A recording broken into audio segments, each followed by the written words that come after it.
No me ataron, no me golpearon, no me gritaron, solo sonrieron, preguntaron con suavidad y dijeron que lo hacían por mi bien. En apenas unos días, perdí el derecho a afirmar, perdí el derecho a decidir, y casi perdí también el derecho a que creyeran que todavía estaba lúcido. Yo seguía recordando cada número. Seguía recordando el nombre de mi esposa. Seguía sabiendo quién era. Pero nada de eso importó, cuando fue mi propio hijo quien firmó los papeles para que otros vivieran mi vida por mí. Y esta historia comienza una mañana muy tranquila, cuando preparé café como todos los días, y todavía creía que mi vida seguía estando en mis propias manos. Aquella mañana me desperté muy temprano, no porque no pudiera dormir, sino porque mi cuerpo todavía conservaba la vieja costumbre, la costumbre de alguien que vivió toda su vida siguiendo el orden. Me llamo Esteban. 68 años, profesor de matemáticas jubilado, viudo desde hace 5 años. La gente suele decir que a esta edad todo se vuelve más lento, pero para mí la mañana todavía necesita empezar como debe ser. Si no, todo el día se descompone. Preparo café negro, sin azúcar, sin leche. El aroma llena la cocina pequeña, tan familiar que podría saber si ya está listo incluso con los ojos cerrados. Abro la ventana. La luz de la mañana entra y cae justo sobre la vieja mesa de madera. La mesa donde mi esposa, Mariana, se sentaba cada mañana, tomando café mientras leía el periódico. Siempre doblándolo en 4 partes, perfectamente alineado. Su fotografía sigue ahí, en el estante. A la altura de mis ojos, le hago un pequeño gesto con la cabeza, una costumbre que nunca he podido dejar. Ya me levanté. Digo en voz baja, no porque crea que ella pueda oírme, sino porque cuando el silencio dura demasiado, uno se olvida de cómo hablar consigo mismo. En el patio, el cactus sigue inmóvil. Mariana lo plantó hace más de 10 años. Solía decir, las cosas que sobreviven bajo el sol más duro también saben resistir el dolor. Yo sigo regándolo cada mañana. Ni demasiado, ni muy poco. Justo lo necesario. Después coloco el tablero de ajedrez, no para jugar, solo para acomodar las piezas. Costumbre de profesor de matemáticas. Cada cosa debe estar en su lugar. Mi vida ahora tiene pocas personas. Solo Tadeo, mi hijo, y Jimena, mi nieta. Jimena pasa de vez en cuando. Siempre trae roles de canela hechos por ella, con un aroma dulce. Se sienta a estudiar en la mesa. Me hace preguntas muy sencillas, pero siempre espera a que termine de responder antes de seguir escribiendo. ¿Y Tadeo? Mi hijo es exitoso, ocupado, callado. Últimamente llama más seguido.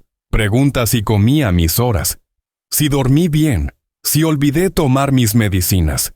Durante un tiempo pensé que quizá, al final, había empezado a preocuparse por su padre. Pero hay una sensación extraña, nada clara, nada ruidosa. Como cuando estás sentado en tu propia casa y de pronto notas que algo se movió apenas unos centímetros y todavía no sabes por qué. Aquella mañana terminé mi taza de café. Seguí mirando cómo la luz caía sobre la mesa y seguí creyendo que mi vida, al menos en ese momento, todavía estaba en mis manos. La llamada de Tadeo llegó esa misma tarde, sin aviso. No fue larga, pero lo suficiente para desacomodar el ritmo de un día que hasta entonces había sido muy parejo. ¿Ya comiste, papá? Su voz era normal, sin prisa, sin urgencia. ¿Sí? Respondí, como todos los días. Del otro lado de la línea hubo un silencio muy breve, no lo bastante largo como para llamarlo duda, pero tampoco tan natural como antes. ¿Te acordaste de tomar tu medicina?, preguntó enseguida. Miré el frasco sobre la mesa, en el mismo lugar de siempre, intacto. No se me olvidó, dije. Todavía no se me olvidan las cosas sencillas. Se rió suavemente. Una risa educada, no exactamente alegre, Solo pregunto para estar seguro, dijo Tadeo. Ya sabes, a esta edad. No terminó la frase, pero yo entendí, a esta edad. Esa expresión que la gente usa cuando quiere cerrar cualquier discusión. Desde hacía algunas semanas, Tadeo empezó a llamar con más frecuencia. Todos los días, siempre las mismas preguntas. Si comía bien, si dormía, si salía de la casa, si alguien me visitaba. Al principio me sentí acompañado. Un padre que vive solo no puede decir que no necesita llamadas así. Pero luego empecé a darme cuenta de que Tadeo no preguntaba para escuchar la respuesta. Preguntaba para verificar. Una vez llegó sin avisar. Traía una bolsa de fruta y unos cartones de leche. ¿Últimamente no se te olvidan cosas?, preguntó mientras dejaba todo sobre la mesa y miraba alrededor de la casa. ¿Olvidar qué? Le devolví la pregunta. Apagar la estufa, cerrar la puerta, cosas pequeñas. No respondí de inmediato. Solo lo miré. «Tadeo», dije despacio. Enseñé matemáticas durante 40 años. Puedo olvidar muchas cosas, pero sé muy bien qué es lo que todavía recuerdo. Asintió con la cabeza. Otra vez ese gesto educado. «Lo sé», dijo. «Solo me preocupo». Noté entonces que su mirada se detenía más de lo normal en mi escritorio. En el cajón donde guardo mis documentos. En el cuaderno viejo donde anoto todo tipo de cosas. «¿Todavía usas todo esto?», preguntó. «Sí», respondí. «Cada cosa está aquí por una razón».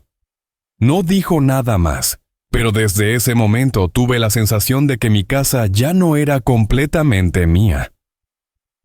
Esa noche, después de que Tadeo se fue, me quedé solo con una taza de café ya frío. La foto de Mariana seguía mirándome desde el estante. «¿Tú qué piensas?», pregunté en voz baja. «¿De verdad se preocupa? ¿O soy yo el que está envejeciendo y empieza a imaginar cosas?». Mariana no respondió, como siempre. Afuera, el viento soplaba suave. El cactus no se movía. Por primera vez en muchos años sentí algo muy extraño. No era miedo, era la sensación de estar siendo observado como un problema viejo, uno al que alguien empieza a dudar si el resultado todavía es correcto o no. Tadeo me llamó otra mañana. También temprano, con ese tono cuidadoso que ya empezaba a ser excesivo. «¿Estás en casa, papá? ¿Puedo pasar un momento para hablar?». Miré el reloj. Apenas pasaban de las 9. Tadeo casi nunca venía a esa hora. «Ven», le dije. «Estoy en casa».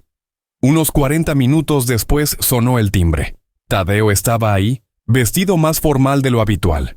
Camisa clara, zapatos de piel, un perfume ligero, no el que solía usar, y a su lado había un hombre que yo no había visto nunca. «Tadeo», dije, mirando al otro. «Él es...».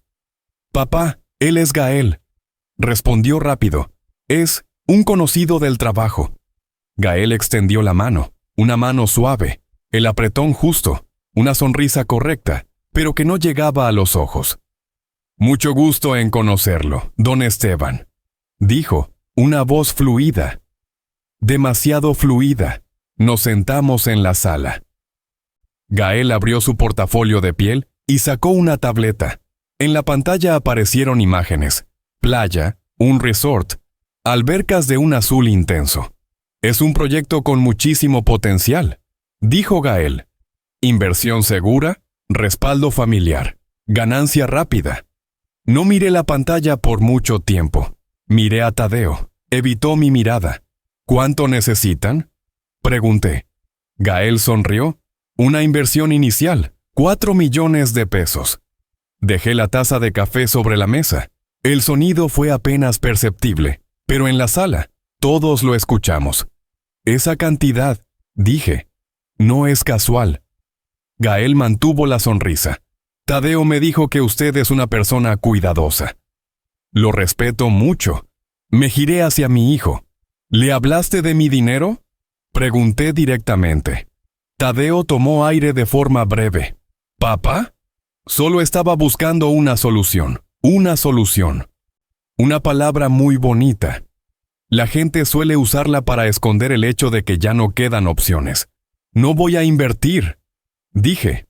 Mi voz no se elevó, no tembló. Ese dinero es para mi vejez. Y para Jimena. El ambiente en la sala se tensó. Gael apagó la tableta. Está dejando pasar una oportunidad muy rara, dijo. A esta edad no cualquiera puede hacer que su dinero siga creciendo. A esta edad. Lo miré, luego miré a Tadeo. Precisamente por mi edad, dije despacio.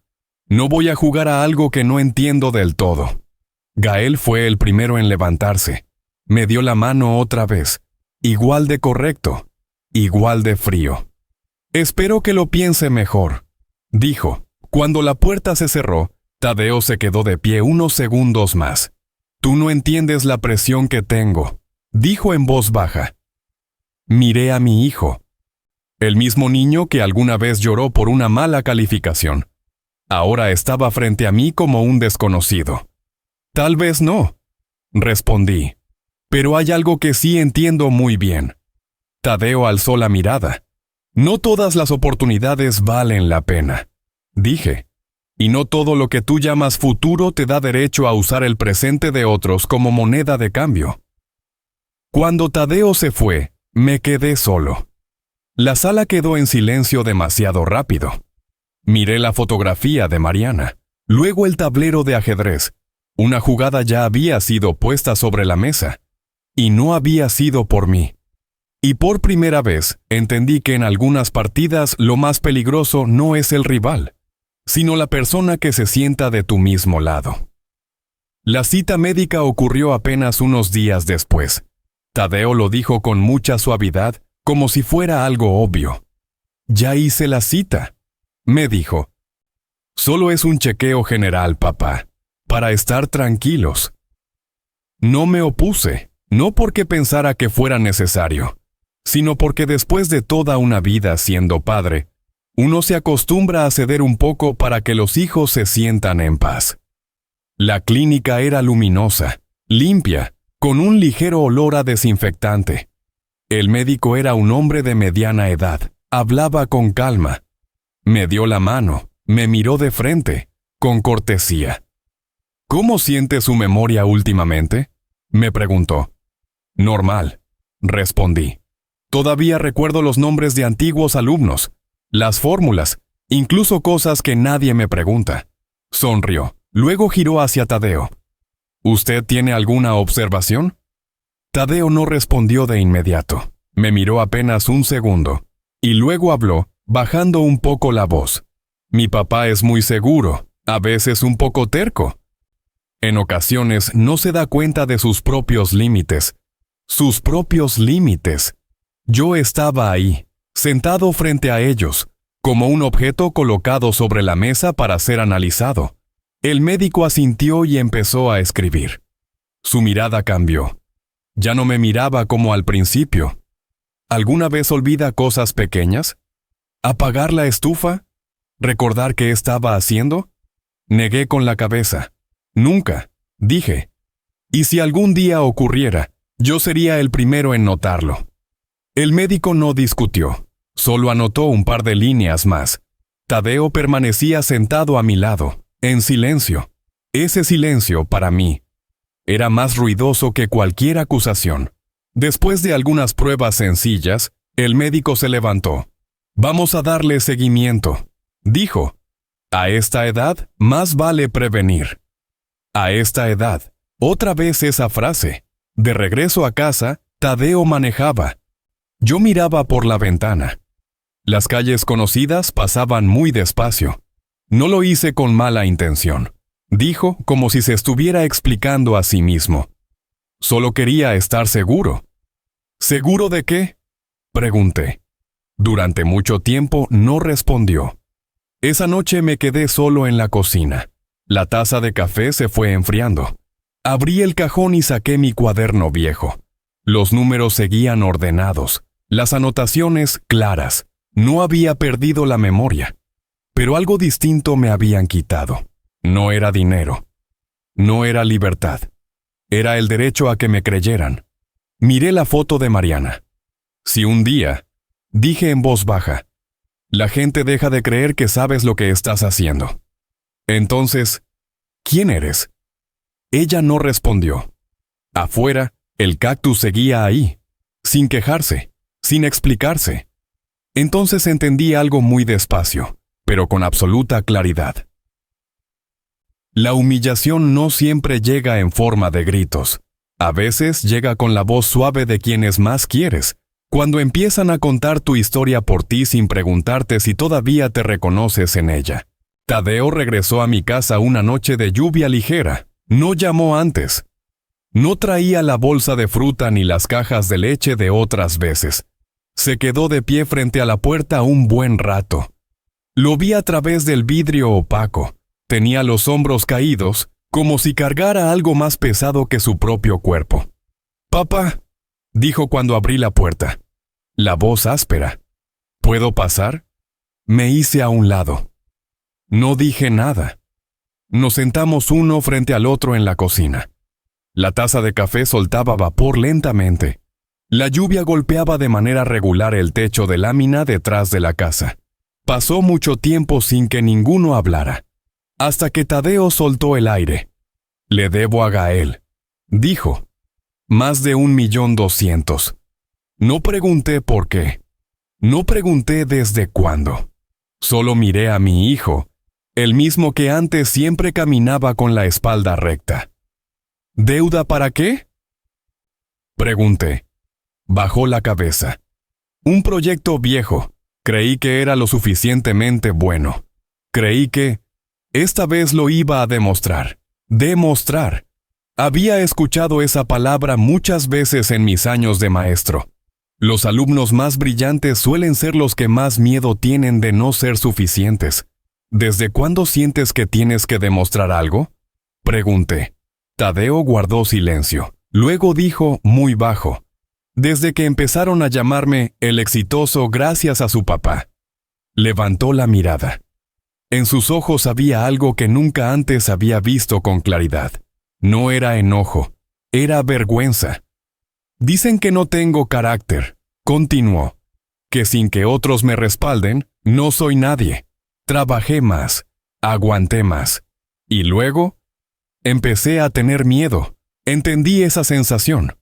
La había visto en muchos alumnos, y quizá la había pasado por alto en mi propio hijo». «¿Miedo a qué?», pregunté. «A convertirme en un fracasado», respondió de inmediato.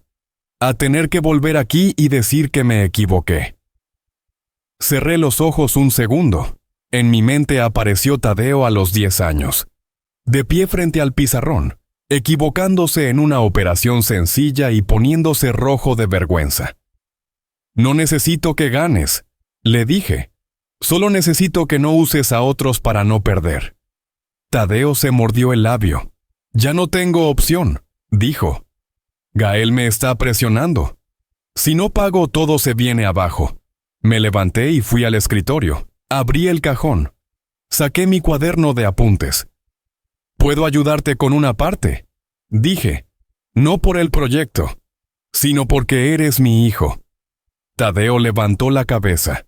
«Pero», continué, «habrá papeles y habrá límites». Asintió muy rápido. Como alguien que acaba de salir a Sasnebu a la superficie después de ahogarse. Esa noche, cuando Tadeo se fue, me quedé solo durante mucho tiempo. Miré el pagaré sobre la mesa, mi firma, la firma de mi hijo. Murmuré sin saber bien para quién. Tal vez le enseñé a ganar, pero no le enseñé a perder. Afuera, la lluvia ya había parado. El cactus seguía ahí, en silencio, resistiendo. Y dentro de mí empezó a tomar forma una preocupación muy clara. No por el dinero, sino porque acababa de poner mi confianza en una cicatriz que nunca había sabido ver del todo. A la mañana siguiente desperté más temprano de lo habitual. No por una preocupación clara, sino porque en mi cabeza había un ruido muy pequeño, como cuando un engrane empieza a salirse de su eje. Preparé café. Seguía haciendo café negro. Pero ese día el amargor se quedaba más tiempo. El pagaré lo dejé en el cajón superior del escritorio, no escondido, tampoco a la vista. Solo ahí, como un recordatorio. Tadeo fue conmigo al banco a media mañana. Nos sentamos uno junto al otro en la fila de espera. Sin hablar, observé las manos de mi hijo. Las cerraba y las abría una y otra vez. Exactamente como cuando era niño, cada vez que temía que lo llamaran al pizarrón. Cuando llegó nuestro turno, la empleada del banco me hizo las preguntas de siempre. Confirmar identidad, confirmar la cantidad, confirmar la decisión. ¿Está seguro, señor?, preguntó ella con voz amable. La miré directamente a los ojos. Estoy seguro, respondí, pero no estoy cerrando los ojos. Tadeo me miró. Por un instante muy breve, vi en su mirada no solo gratitud, sino también ese alivio peligroso de quien acaba de dejar que otro cargue con su miedo. Después de firmar, le pasé la pluma a Tadeo. «Firma aquí», le dije. «No porque no confíe en ti, sino porque necesito que tú confíes en ti mismo». Firmó muy rápido, demasiado rápido. De regreso a casa, Tadeo habló más de lo habitual. Habló de planes, del futuro, de que pronto todo estaría bien. Yo escuché, pero no intervine. Por la tarde, ya solo en casa, volví a abrir el cajón. Tomé el pagaré. Miré la firma de mi hijo. Mariana, susurré. ¿Hice lo correcto? No hubo respuesta. Me senté frente al tablero de ajedrez. Volví a acomodar las piezas. Hay partidas en las que sabes que ese movimiento no es el mejor, pero aún así lo eliges porque crees que estás protegiendo una pieza más importante. Entonces comprendí algo que me pesó en el pecho. Me había acostumbrado a cargar con todo, a corregir, a quedarme en medio para que nada se rompiera, pero nunca le enseñé a Tadeo cómo mantenerse en pie cuando no hay nadie sosteniéndolo detrás. Tal vez fui yo quien dejó ese vacío que ahora mi hijo intenta llenar con dinero, con éxito, con oportunidades, en las que ya no se distingue lo correcto de lo incorrecto. Esa noche, Tadeo me mandó un mensaje corto. «No te voy a decepcionar, papá». Miré la pantalla durante mucho tiempo. Luego puse el teléfono boca abajo. En el silencio entendí que a veces la promesa más peligrosa no es la que se dice con mentira, sino la que se pronuncia cuando uno todavía no está listo para cargar con su peso. Después del día en el banco, Tadeo empezó a aparecer con más frecuencia, sin hacer ruido, sin avisar, como si siempre tuviera una razón válida para pasar. Me ayudaba a ordenar la cocina, limpiaba la mesa, acomodaba los frascos de medicamentos en el estante. «Los pusiste en el orden equivocado, papá», dijo con voz suave. «La medicina de la noche no va junto a la de la mañana». Miré los frascos. Siempre habían estado en el mismo lugar, pero no dije nada. Una tarde lo encontré de pie en mi estudio. El cajón estaba entreabierto. Mi cuaderno de apuntes estaba sobre el escritorio. «¿Qué buscas?», pregunté. Tadeo se sobresaltó. Luego sonrió.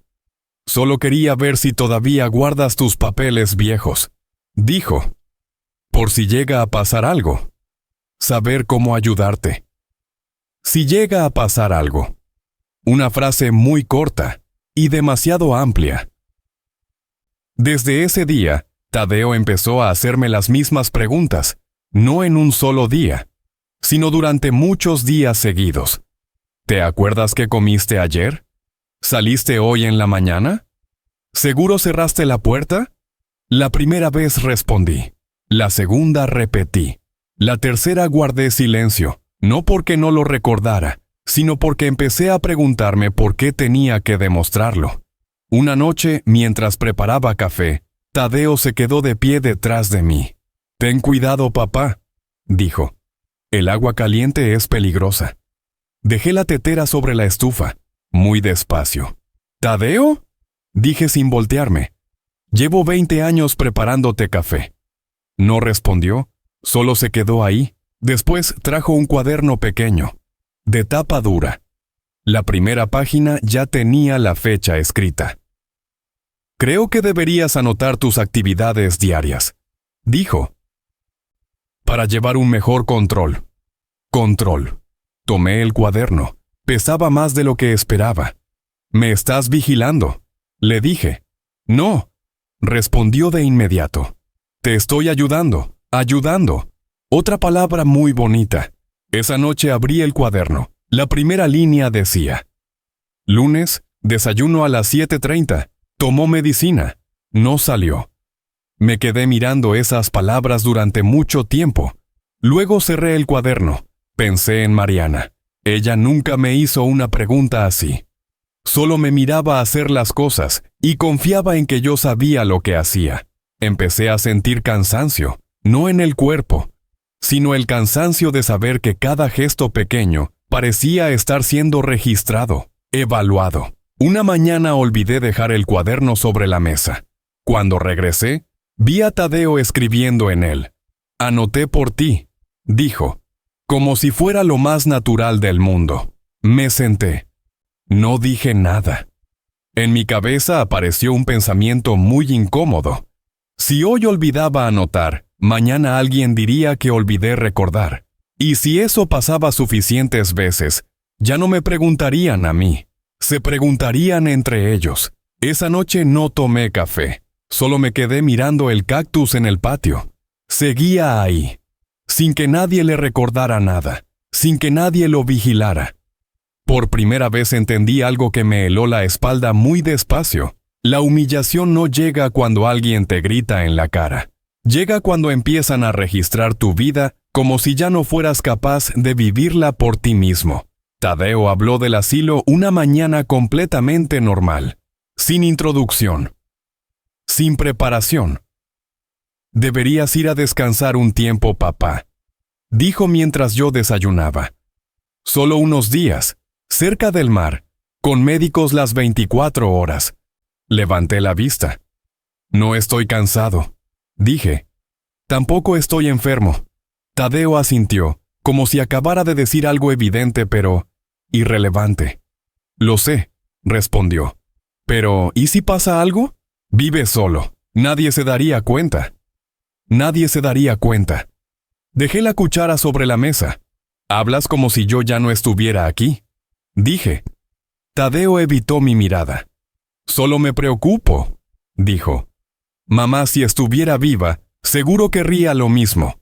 El nombre de Mariana apareció en el momento exacto. Y con la precisión exacta. No respondí de inmediato.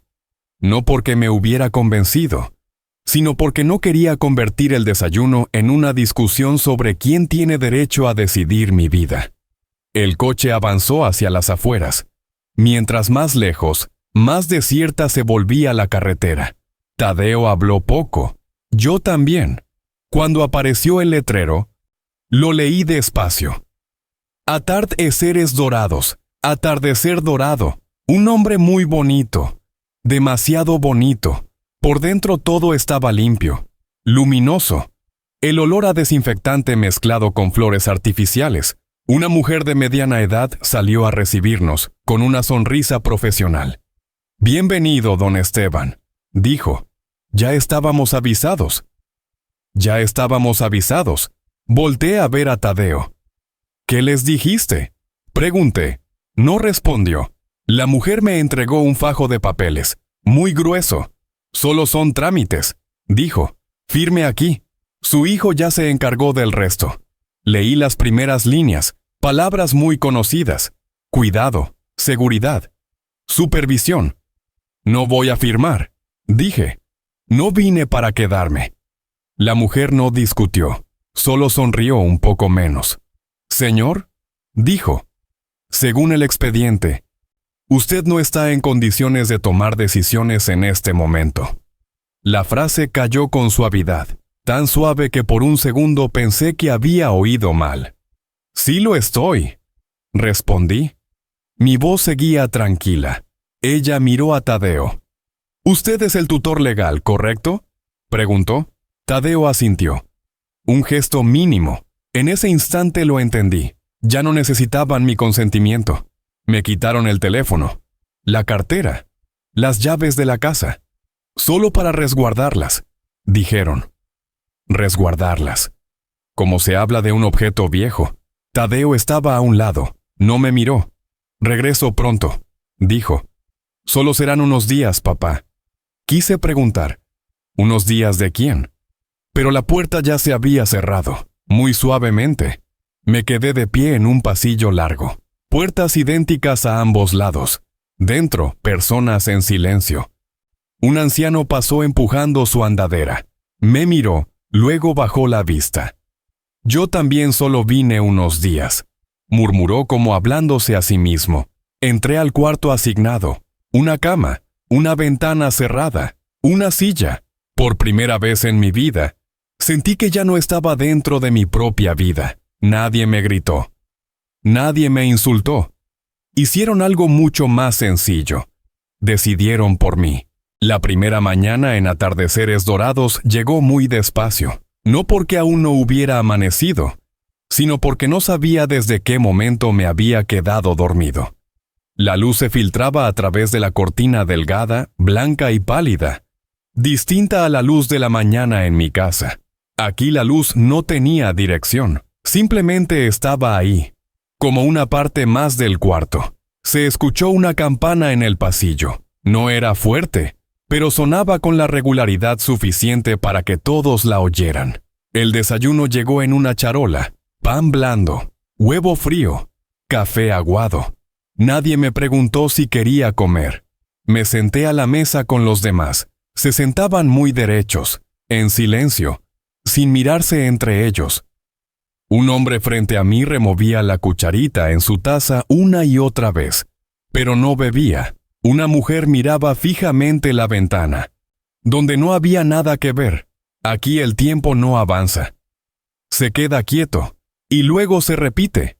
Comer, sentarse, dar unas vueltas por el patio pequeño, dormir la siesta, comer otra vez. Nadie decía mi nombre. Decían el número del cuarto. Habitación 214. Levanté la mano, luego la bajé. No hacía falta. Por la tarde hubo una actividad. Pusieron música vieja, muy bajita. Algunos aplaudían siguiendo el ritmo, pero nadie sonreía. Extrañé mi tablero de ajedrez. La sensación de acomodar las piezas, de devolver cada cosa a su lugar. Aquí todo ya estaba acomodado de antemano. Para el tercer día, ya no estaba seguro de qué día de la semana era. Empecé a contar las comidas en lugar de contar los días. Una enfermera pasó, se detuvo a mirarme. ¿Cómo se siente?, preguntó con mucha cortesía. Normal, respondí. Anotó algo en su portapapeles, sin levantar la vista. Normal. No sabía qué significaba esa palabra aquí. Por la noche me acosté en la cama escuchando el ruido metálico de las sillas de ruedas en el pasillo. Tos. Susurros sin palabras claras. Pensé en mi casa, en la taza de café de la mañana, en el cactus del patio. Allá, cada día tenía señales de ser un día nuevo. Aquí, cada día era solo una copia del anterior. Empecé a entender por qué la gente aquí hablaba cada vez menos. No porque ya no tuviera nada que decir, sino porque no había nada que demostrara que hoy fuera distinto de ayer. Y entonces las palabras iban perdiendo sentido. Al quinto día entendí algo que me dio más miedo que todo lo demás. Ya no recordaba la última vez que alguien me preguntó qué quería. No qué quería comer. No a qué hora quería dormir. Sino cómo quería vivir. Los días aquí no te derriban de golpe. Te van desgastando. Muy despacio. Con mucha constancia. Y si no tienes cuidado, llega un momento en que dejas de oponerte no porque estés de acuerdo, sino porque olvidas que alguna vez tuviste derecho a no estarlo. Lo conocí una tarde con mucho viento. En el patio pequeño detrás del edificio principal, el lugar que llamaban área de paseo, estaba sentado solo en una banca larga, la espalda encorvada, las manos apoyadas sobre las rodillas. Frente a él, un espacio vacío, sin nada que mirar. Me senté a una banca de distancia, sin saludar, sin preguntar. Nos quedamos así un buen rato. El viento hacía rodar hojas secas alrededor de nuestros pies. ¿Usted acaba de llegar?, preguntó él primero, la voz áspera, pero clara. Unos días, respondí. Asintió. Un gesto muy lento. Yo también decía eso. Dijo. Unos días. Volteé a verlo. Su rostro tenía arrugas profundas, no por la edad, sino por el tiempo que había sido ignorado. ¿Cuánto tiempo dicen que lleva aquí?, pregunté. Sonrió, una sonrisa que ya no parecía costumbre. No lo recuerdo, respondió. Pero sí recuerdo que cuando llegué, todavía discutía. Discutía. Sentí la garganta seca. Me dijeron que solo necesitaba descansar. Continuó. Que firmara unos papeles. Que confiara en mi hijo. Se detuvo, miró sus manos, que temblaban ligeramente. En ese momento, dijo, todavía recordaba muy bien mi nombre. No pregunté más, no hacía falta. ¿Y ahora?, pregunté, aunque ya sabía la respuesta. Guardó silencio durante mucho tiempo. El viento soplaba con más fuerza. Ahora, dijo, recuerdo cosas que no importan. El olor de la madera, el sonido de la sierra. Lo miré. Fui carpintero, dijo como explicándose a sí mismo. Trabajé toda mi vida con las manos. Levantó las manos frente a él. Temblaban. Dicen que ya no estoy en condiciones de decidir nada, dijo. Al principio me opuse. Después me cansé. Cansado. Una palabra muy simple, pero suficiente para terminar cualquier batalla. ¿Tiene familia?, pregunté. Sí, respondió. Pero están ocupados. Por primera vez me miró directamente. Sus ojos estaban opacos, pero había en ellos algo todavía muy despierto. Si aún recuerda quién es, me dijo. No deje que decidan por usted. Tragué saliva. No necesitan golpearlo, añadió. Solo necesitan tener paciencia. Desde la puerta, una enfermera llamó en voz alta. Don Manuel. Él se levantó. Despacio, muy despacio. Ese no es mi nombre, me dijo al voltearse. Pero ya no lo corrijo. Se fue siguiendo a la enfermera. Su espalda se fue haciendo más pequeña. Me quedé sentado en la banca. El viento soplaba más frío que antes. Por primera vez desde que había llegado ahí, sentí miedo de verdad. No miedo a estar encerrado. No miedo a ser olvidado. Sino el miedo de que algún día yo también me levantara cuando alguien llamara un nombre que no es el mío, y caminara sin tener ya la fuerza para decir que se habían equivocado. Me llamaron a la oficina a la mañana siguiente, sin aviso previo, sin explicación. Una enfermera me condujo por un pasillo más largo de lo habitual. Giramos hacia otra zona. Menos ventanas. Luz más blanca. La mujer que administraba el lugar el día anterior estaba sentada ahí. A su lado un hombre con bata blanca. Sobre la mesa, un expediente grueso. Don Esteban, dijo ella con un tono suave y parejo. Hemos vuelto a evaluar su situación. Me senté. Nadie me invitó a hacerlo. ¿Evaluar qué?, pregunté. El hombre abrió el expediente. No me miró. Hay indicios de deterioro cognitivo, dijo. Nada grave, pero lo suficiente como para requerir una supervisión más estricta. Solté una risa breve, seca. ¿Basado en qué?, pregunté. ¿Me equivoqué en algún cálculo? No respondió a la pregunta, solo pasó la hoja. Usted cuestiona con frecuencia los procedimientos, dijo. Presenta una ligera tendencia a la oposición. Oposición. Miré a la administradora. ¿Oposición significa que no estoy de acuerdo?, pregunté. Ella sonrió, la sonrisa de alguien acostumbrado a ese tipo de preguntas. Solo queremos lo mejor para usted, dijo. Y para la seguridad general. Seguridad general. Otra expresión muy bonita. Su hijo ya firmó.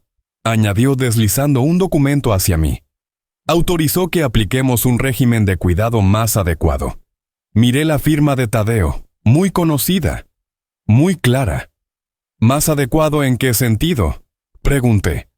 El hombre cerró el expediente. Trasladarlo a una zona especial, dijo. Más tranquila, con menos estímulos. Me levanté. No voy a ir, dije. Nadie se sorprendió. ¿Pacientes como usted?, dijo el hombre, con el mismo tono parejo. Suelen no distinguir con claridad qué es real y qué es producto de su imaginación. Esa frase no fue fuerte, no fue pesada, pero cayó exactamente donde más dolía. Ya no era visto como alguien que se oponía. Me había convertido en un síntoma. 2 enfermeras entraron, sin prisa, sin brusquedad. Solo es apoyo, dijo una. No se preocupe. Me condujeron hacia afuera, por el pasillo, bajando las escaleras. La zona especial no tenía ventanas, paredes gruesas, sin sonidos del exterior, un cuarto pequeño, una cama fija, una cámara en el techo. Descanse aquí, dijeron. El médico le dará algo para que se sienta mejor, para que se sienta mejor. Me senté en la cama, las manos sobre los muslos. En mi mente apareció la imagen del señor Manuel, el nombre que no era el suyo. El paso lento. Saqué la foto de Mariana del bolsillo del saco. La había escondido ahí desde el primer día. Todavía recuerdo. Susurré. Todavía sé quién soy. Afuera, la puerta se cerró con llave. Esta vez, lo entendí con absoluta claridad. No solo me estaban quitando la libertad, no solo el derecho a decidir, estaban intentando arrebatarme lo último que me quedaba, el derecho a ser visto como una persona con memoria, con razón, y con una voz que merece ser escuchada. No sé cuánto tiempo estuve sentado en ese cuarto. En un lugar sin ventanas, el tiempo deja de tener forma. La luz del techo no se apagaba, no brillaba del todo. No se atenuaba, simplemente estaba ahí, como para recordarme que seguía siendo observado. Me senté en la cama, la espalda recta, las manos sobre las rodillas. La postura de alguien que todavía recuerda quién fue. Una enfermera entró con un vaso de agua y varias pastillas. Dejó la charola sobre la mesa. La medicina lo ayudará a descansar, dijo. Su voz no era cruel, solo vacía. No la necesito, respondí. No discutió. Anotó algo en su portapapeles y salió. Me quedé mirando las pastillas durante mucho tiempo. Pequeñas, blancas, inofensivas, pero sabía que si las tomaba, mañana estaría más cansado. Pasado mañana, más lento. Y que llegaría un momento en que incluso protestar sería demasiado agotador. Saqué otra vez la foto de Mariana. La coloqué sobre la palma de mi mano. En la imagen, ella me miraba como siempre, sin lástima, sin preocupación, con la mirada de alguien que confiaba en que yo sabía lo que hacía. Te quedaste callado demasiado tiempo, susurré. No sabía si le hablaba a ella o a mí mismo. Recordé el consultorio, las palabras de Tadeo, la mirada del médico, las anotaciones en el cuaderno de actividades. Paso a paso, muy despacio. Nadie me empujó al suelo. Solo me fueron guiando, y yo caminé. Pensé en el señor Manuel, en la forma en que se levantó cuando alguien llamó un nombre que no era el suyo. Y caminó. Un pensamiento frío me recorrió la espalda. Si hoy me quedaba en silencio, mañana aprendería a aceptar. Y algún día, olvidaría que alguna vez tuve derecho a decir que no. Me puse de pie, despacio, muy despacio. Regresé las pastillas a la charola. Empujé el vaso de agua lejos de mí. No las voy a tomar, dije, aunque no hubiera nadie en el cuarto. Toqué la puerta con suavidad, no para exigir salir, solo para afirmar que seguía aquí. Escuchen, dije sin alzar la voz. No me estoy oponiendo. Solo no estoy de acuerdo. No hubo respuesta, pero en ese instante entendí algo con total claridad. Esta resistencia no empezaba rompiendo puertas ni gritando. Empezaba en el momento en que dejaba de permitir que otros contaran mi historia en mi lugar. Pueden retenerme, anotarme, tratarme como un problema, pero mientras yo recuerde que soy Esteban, profesor de matemáticas, esposo de Mariana, padre de Tadeo, abuelo de Jimena, mientras eso siga vivo en mí, yo no he desaparecido. Y si existe una salida de este lugar, no comenzará con fuerza. Comenzará el día en que decida no volver a callarme nunca más. La mujer apareció una tarde extremadamente tranquila. Tan tranquila que por un momento pensé que ya estaba empezando a escuchar cosas. Se oyó el sonido de un carrito deteniéndose frente a la puerta. Luego el tintinear de unas llaves. La puerta se abrió apenas una rendija. «Don Esteban», dijo una voz muy baja. «¿Me escucha?» Levanté la cabeza. Ella estaba ahí, con el uniforme gris claro del área de lavandería, el cabello ya entrecano. En las manos llevaba un montón de toallas blancas, todavía tibias. «Me llamo Imelda», dijo. «Llevo muchos años trabajando aquí». No respondí de inmediato. No porque no quisiera, sino porque en este lugar cada palabra puede quedar registrada.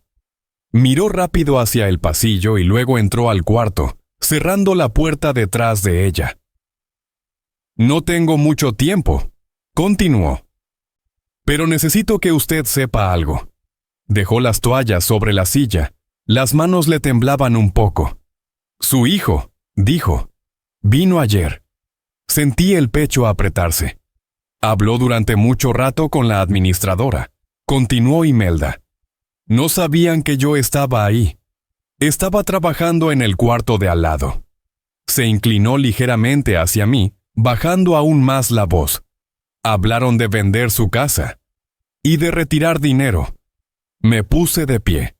Las piernas se me entumecieron un poco, pero logré sostenerme. «¿Está segura?», pregunté. Imelda asintió. «Usted no es el primero», dijo, «y tampoco será el último». La miré. «¿Aquí?», continuó. «No necesitan que usted esté realmente perdido. Solo necesitan los papeles suficientes para decir que podría estarlo». Soltó el aire muy despacio. «He visto entrar a muchas personas», dijo. «Al principio protestan. Luego se cansan. Y después se callan». Pensé en Manuel, en el nombre que no era el suyo. «¿Por qué me dice todo esto?», pregunté. Imelda me miró durante un largo momento. Luego dijo: «Porque usted todavía mira de frente cuando le hablan. Y porque todavía hace preguntas». Metió la mano en el bolsillo del uniforme y sacó un teléfono viejo. La pantalla estaba rayada. «No es bueno», dijo. «La batería dura poco, pero todavía sirve para llamar». Lo puso en mi mano, muy rápido. «Mañana por la noche», dijo. «Cuando yo esté en lavandería. Nadie va a poner atención». Miré el teléfono, un objeto pequeño, pero más pesado que cualquier cosa que hubiera sostenido en muchos días. «No puedo prometerle nada», añadió Imelda. «Solo no quiero que haya una persona más a la que llamen por un nombre que no es el suyo». Se dirigió a la puerta. Antes de salir, se detuvo. «No se quede callado», dijo. «El silencio aquí es justo lo que están esperando». La puerta se cerró. Con mucho cuidado. Me senté en la cama. El teléfono seguía en mi mano. Por primera vez desde que entré a la zona especial, dejé de sentir que hablaba con las paredes, en un lugar donde todos están acostumbrados a seguir el procedimiento. Imelda era un pequeño error, pero a veces, un error pequeño es suficiente para que todo el sistema deje de estar tan tranquilo como cree. Esperé hasta la noche siguiente. No por miedo, sino porque necesitaba estar seguro de que todavía tenía la calma suficiente para decir exactamente lo que debía decir. El teléfono de Imelda estaba debajo de la almohada. No lo encendí, solo puse la mano sobre él. como para recordarme que seguía ahí, cerca de las 10, cuando el pasillo empezó a quedarse en silencio, cuando el sonido de las sillas de ruedas se volvió más esporádico, cuando todos ya se habían acostumbrado a que no pasara nada, escuché el carrito de siempre detenerse frente a la puerta. 3 golpes muy suaves, cortos, lo suficientes. Me levanté y abrí la puerta apenas un poco. Imelda dejó un montón de toallas dentro del cuarto, sin mirarme, pero al darse la vuelta, dijo en voz muy baja, «Ahora». La puerta se cerró, me senté en la cama, saqué el teléfono, la pantalla tardó en encender. No necesitaba la agenda, me sabía el número de Jimena, lo había memorizado desde que ella iba en primaria. 3 tonos. Bueno. Su voz sonó clara, limpia, muy real. «Jimena», dije. La voz se me volvió áspera, pero no lloré. «Soy el abuelo». Del otro lado hubo un silencio breve. Luego su respiración se aceleró. «¿Abuelo? Papá dijo que estabas de vacaciones». Cerré los ojos un segundo. «Eso no es verdad», dije. «Estoy retenido en un lugar que se llama Atardeceres Dorados». Escuché una silla moverse, el sonido de ella poniéndose de pie. ¿Retenido? ¿Cómo que retenido, abuelo? Me trajeron aquí, dije despacio, con papeles. No con fuerza. Del otro lado escuché su respiración agitada. ¿Cómo que mi papá? Escúchame. La interrumpí, sin alzar la voz, pero con total claridad. Estoy lúcido. Sé perfectamente lo que estoy diciendo. Silencio. Luego la voz de Jimena bajó, sin pánico, sin llanto. «¿Dónde estás?», preguntó. «Exactamente». Le dije el nombre. Le dije el área. Le dije que estaba en la zona especial. «Tu papá está haciendo trámites para vender la casa», continué. «Y para retirar dinero». Yo no firmé nada. Escuché los latidos de mi propio corazón en los oídos, no rápidos, muy firmes. «Jimena», dije, «no necesito que discutas. Necesito que actúes. Dime qué hacer», respondió de inmediato, la voz firme. En el segundo cajón de mi escritorio, le dije, «Hay una carpeta azul. Escrituras de la casa. Libreta de ahorro. Testamento». «Lo voy a sacar», dijo, sin dudar. «No le digas nada a tu papá», añadí. «Y no dejes que nadie sepa que yo llamé». Escuché cómo inhalaba profundo. «No te quedes callado», dijo Jimena. «Voy a ir». Miré la pared blanca frente a mí. Nunca me había parecido tan cercana. «Confío en ti», dije.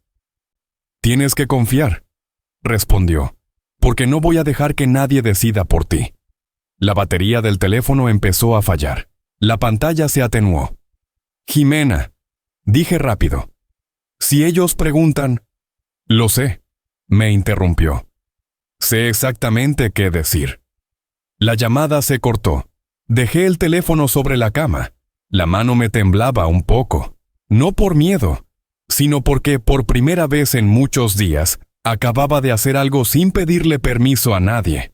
Afuera, el pasillo seguía en silencio, como si nada hubiera cambiado. Pero yo sabía que en algún lugar más allá de esos muros, alguien había escuchado mi historia contada por mí mismo. Y con eso bastaba para que el silencio que ellos esperaban empezara a resquebrajarse. Jimena vino a verme 2 días después. No sé cómo logró pasar el control de seguridad. Solo sé que cuando se abrió la puerta de la sala común, la vi ahí, con la espalda recta y la mirada firme, sin esquivarla. A su lado había una mujer que yo no conocía, un poco mayor de 30 años.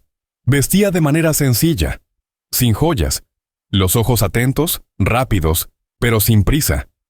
«Abuelo», dijo Jimena, la voz apenas temblorosa, pero sin llorar. Me levanté. Nos abrazamos con fuerza. Durante unos segundos no dijimos nada. «Soy Dalia», habló entonces la mujer. «Abogada. Abogada. Una palabra que nunca pensé que tendría que escuchar en mi vida». Nos sentamos en un rincón de la sala. A unos metros, una empleada fingía acomodar papeles. Dalia no perdió tiempo en cortesías. Abrió su bolso y sacó un expediente delgado. «Tenemos muy poco tiempo», dijo.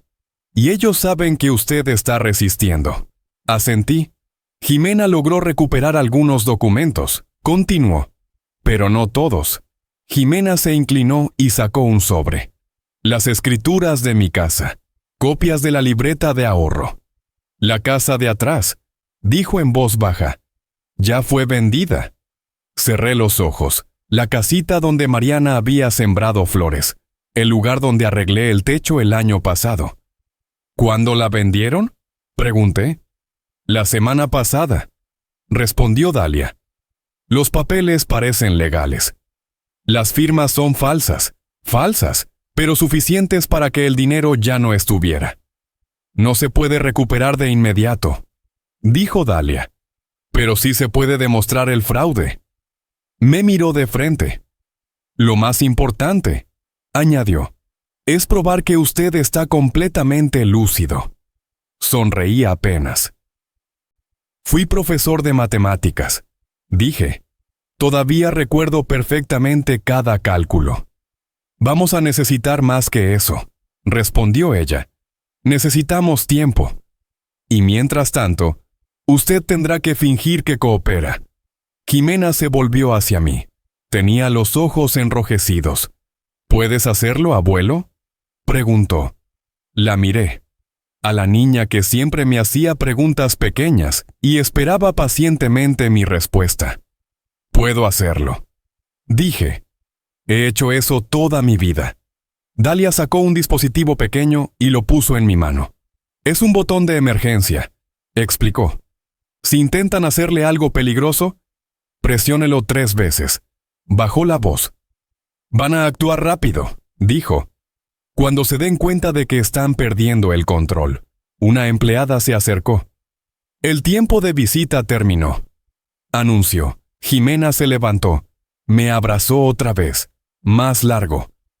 No te quedes callado, susurró. Ni siquiera un día. Asentí. Cuando se fueron me quedé solo en la sala común. Sobre la mesa, un vaso de agua ya frío.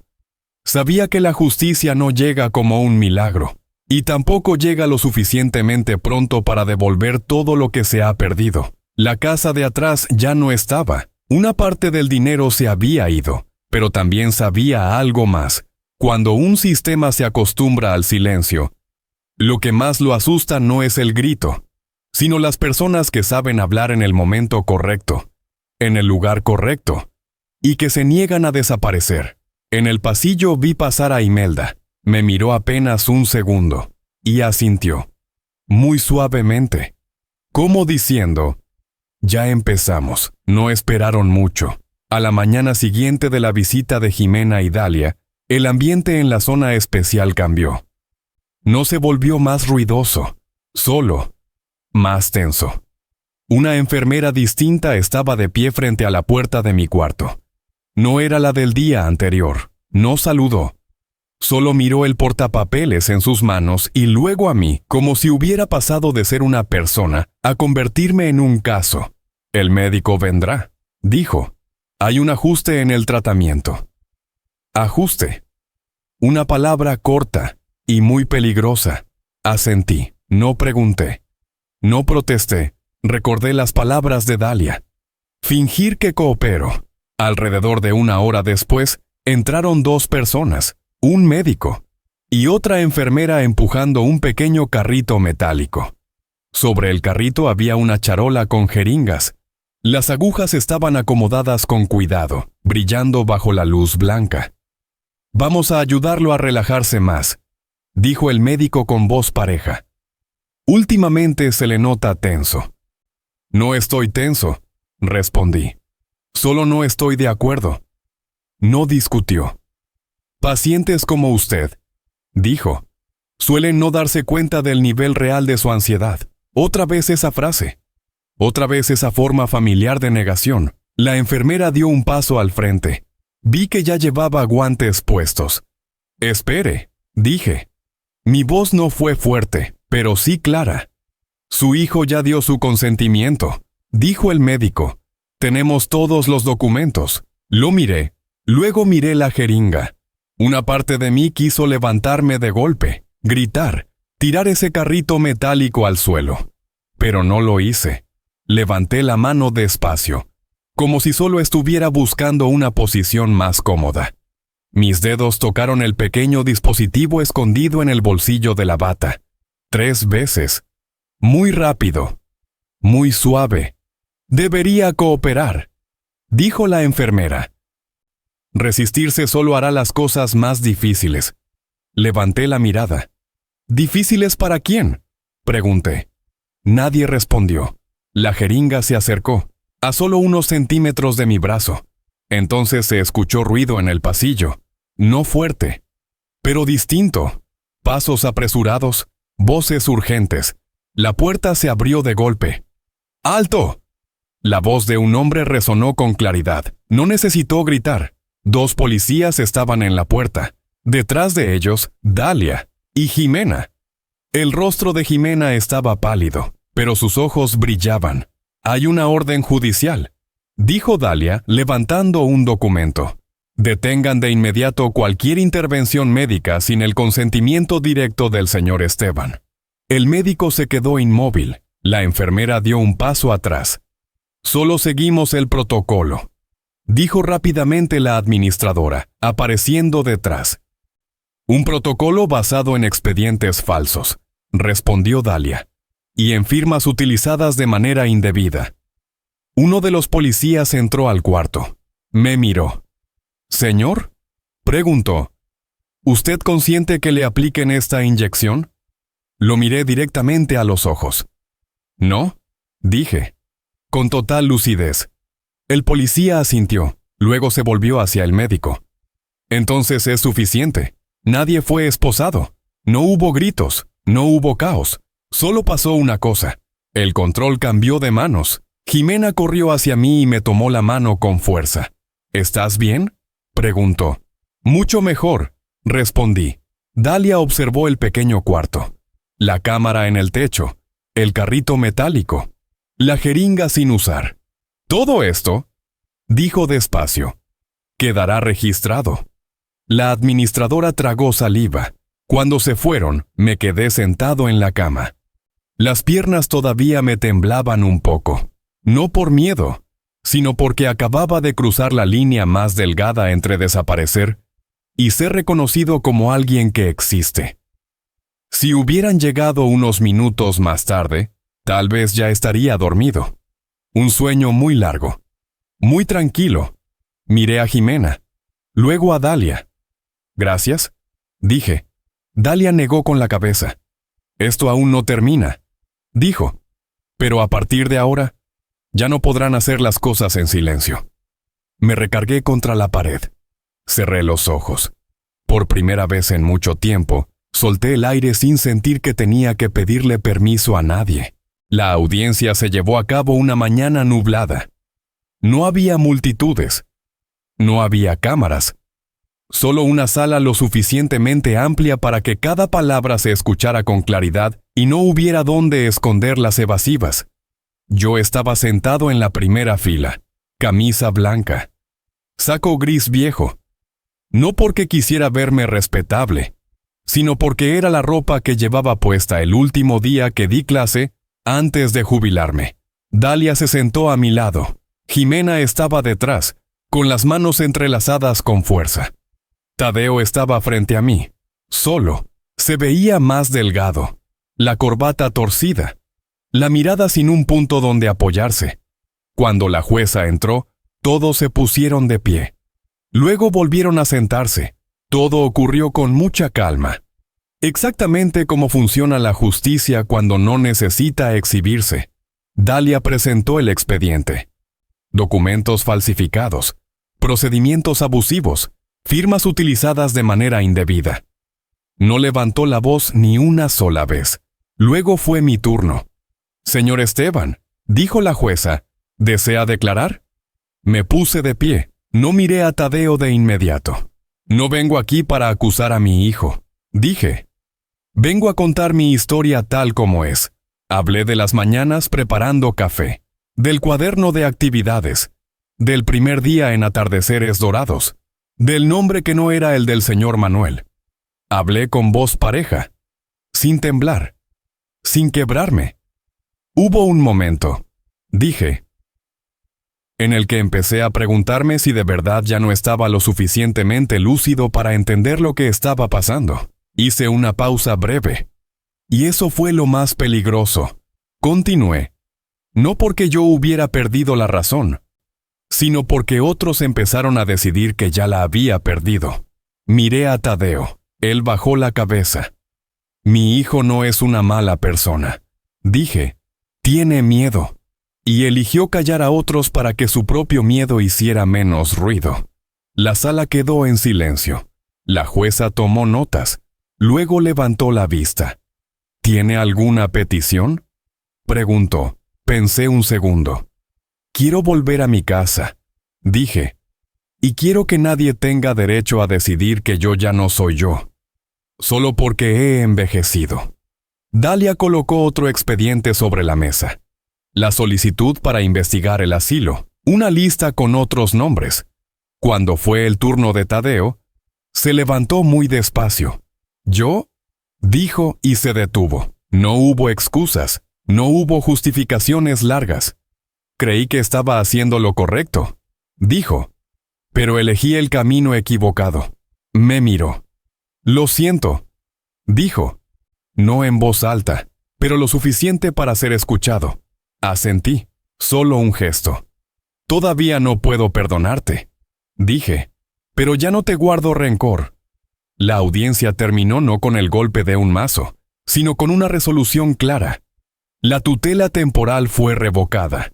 Toda intervención médica forzada quedó suspendida. La investigación se amplió. Cuando salimos, el aire estaba más fresco de lo que esperaba. Jimena tomó mi mano, no con fuerza, solo lo suficiente.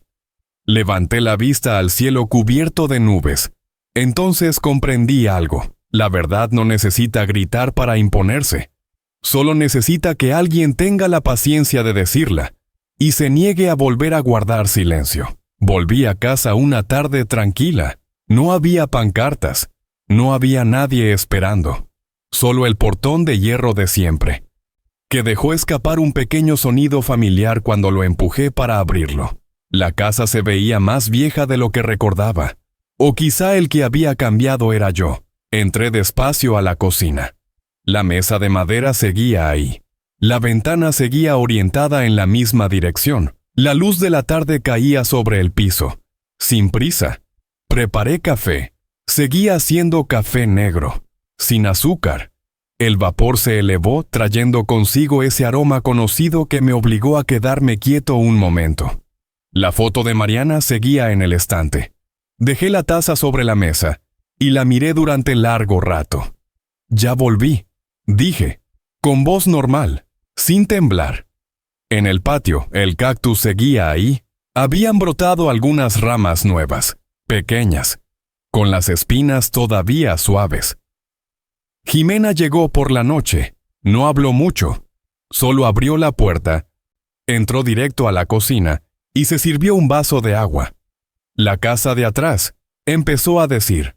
Lo sé. La interrumpí. No se puede recuperar de inmediato. Me miró, como esperando verme triste, pero no lo estaba. Hay cosas que se pierden, dije. No para castigarnos, sino para recordarnos que toda decisión tiene un precio. Jimena asintió, se sentó a la mesa y sacó su libro de derecho. Ya presenté los documentos, dijo. El asilo está siendo investigado. Imelda declaró como testigo. Sonreí. La mujer de la lavandería se había convertido en un nombre dentro de un expediente. Tu papá llamó, continuó Jimena. No pidió verte. Solo preguntó si estabas bien. Guardé silencio un momento. Dile, dije, que sigo vivo y que sigo recordando. Jimena me miró y asintió. Esa noche me senté solo frente al tablero de ajedrez. No para jugar, solo para acomodar las piezas. Hay partidas que no se ganan dando jaque mate. Se ganan cuando no permites que te empujen fuera del tablero. Pensé en atardeceres dorados, en los cuartos sin ventanas, en el señor Manuel y en el nombre que no era el suyo. Sé que no todos tienen una Jimena. Sé que no todos se cruzan con una Imelda. Y por eso mismo no puedo simplemente dar la espalda y seguir viviendo como si nada hubiera pasado. A la mañana siguiente preparé café temprano. Abrí la ventana. La luz del nuevo día entró de golpe. Tomé una hoja en blanco. Escribí despacio. No todas las personas que envejecen pierden la memoria. Muchas solo pierden la voz, porque nadie está dispuesto a escuchar. Doblé el papel y lo guardé en el cajón. Mi vida no volvió a ser como antes, y tampoco tenía por qué serlo. Sigo preparando café cada mañana. Sigo regando el cactus. Sigo recordando a Mariana en las tardes tranquilas. Pero ahora, si alguien me pregunta quién soy, no necesito mirar documentos ni esperar que alguien más lo confirme. Soy Esteban, un hombre que ha envejecido, que alguna vez guardó silencio, y que eligió hablar antes de que fuera demasiado tarde. Y mientras pueda seguir contando mi historia, mientras mi voz siga en pie, mi dignidad seguirá conmigo.